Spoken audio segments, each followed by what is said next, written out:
on the line to use for anything, right? I'm saying that I can do it. I'm saying I can type those things and duplicate them and make them look exactly the same. You would not be able to tell the difference.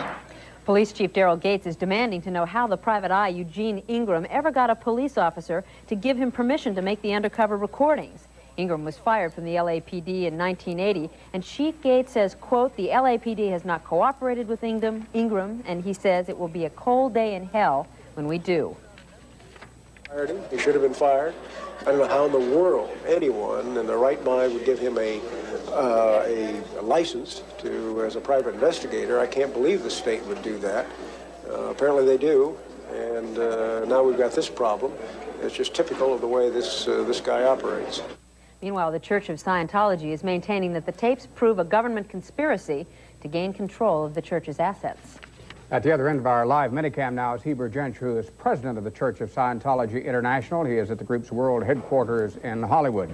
Mr. Jensch, you have long had conflicts with the Internal Revenue Service and with other government agencies. Is it totally improper for a government agency to accept information from within any church organization? I think it's totally improper, Jess, to have a government plant individuals in churches to try to create a conflict, to destroy the constitutional rights of those churches. But the informant in this case was a former clerk of the church, was he not? The informant in this case was a former clerk who claims that he has government protection, who is working with the IRS, who's been working with the Department of Justice, and with the FBI.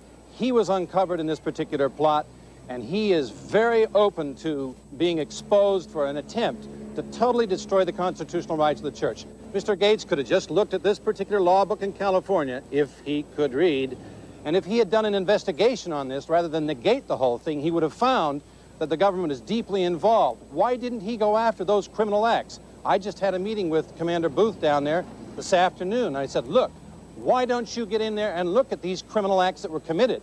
If he had done an investigation in the first place, he would have found that Mr. Lipkin of the IRS, he would have found that Mr. Restuccia of the IRS Criminal Investigation Division are deeply involved. In fact, those gentlemen were walking out, and I use gentlemen in a very bad sense, walking out of the LAPD when I walked in there. That whole story's right here. Mr. Jensch, does it concern you at all that the private investigator you have employed was a man who was fired after the police department accused him of providing information to narcotic suspects?